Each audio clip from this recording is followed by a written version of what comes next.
This is lesson 3 in our Illustrator tutorial, and in this lesson we'll start to learn about the pen tool. Probably I think the key tool in creating really good, nice Illustrator projects. Um, Before I do that, I'm going to adjust my color here. I notice I've got a nice blue for the fill and no stroke.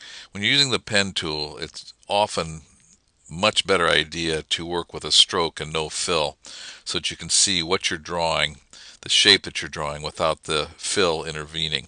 I'll show you what I mean in a minute. Here's the pen tool, and as I said, there's several other options here, and we'll start with the basic one, the tool we'll use to draw shapes. And the way it works is you can draw point to point just by clicking.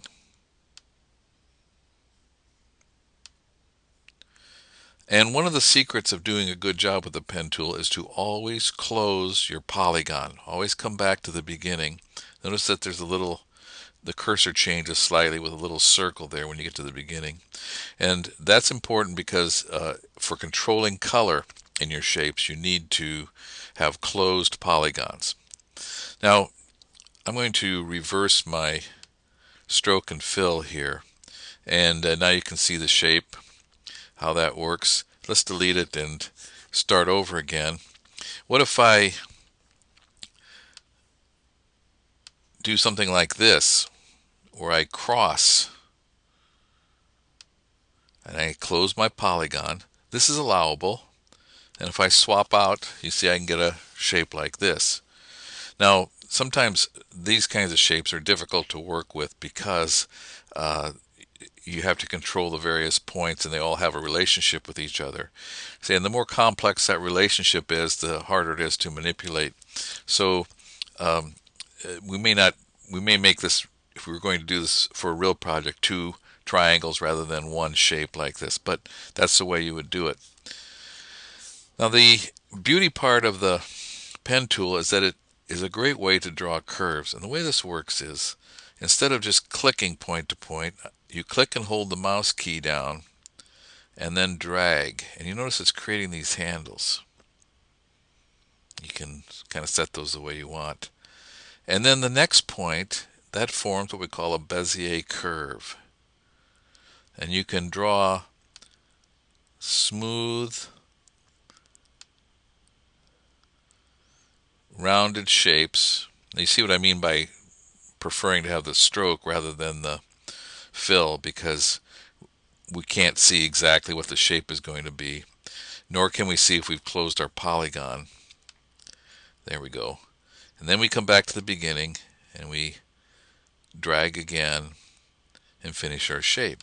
So we can draw these smooth, complex shapes using those bezier curves. Now it takes a little practice, and I have a template set up to help you, a couple of templates to help you get that practice. But that's basically it. Now, what if we decide that the shape isn't quite right? This is where our direct select tool comes in. The direct select tool allows you to select these data points and edit them. You can edit them in 2 ways: by moving them around or by adjusting the handles, like so. Okay, select this point. You can get exactly the shape you want. Lots of times when you're drawing with the pen tool, you will find that as you're working fairly quickly, it's not producing a smooth shape, but then you can go in with the handles and smooth that out. Notice how that when I roll over a data point,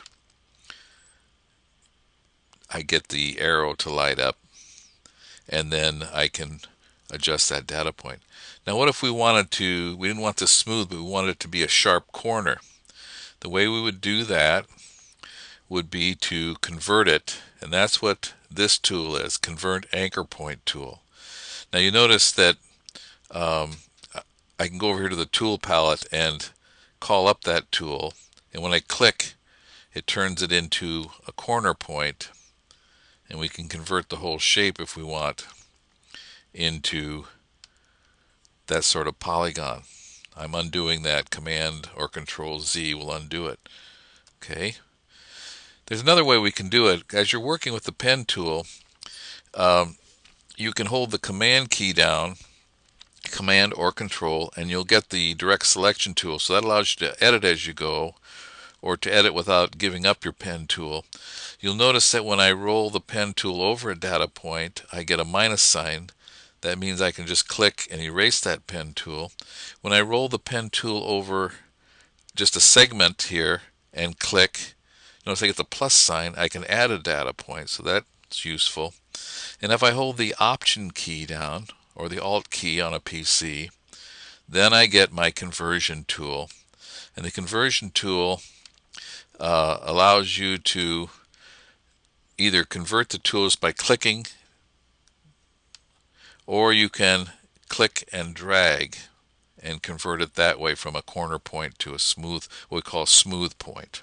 Okay, so direct select tool, we can go back to our selection tool now and select the whole object and move it around, or we can get the direct select tool and edit certain points, data points.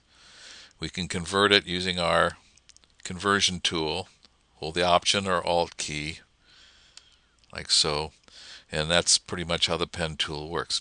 In our next lesson, we'll look at 2 templates that will help you practice with the pen tool, a key skill in using Illustrator.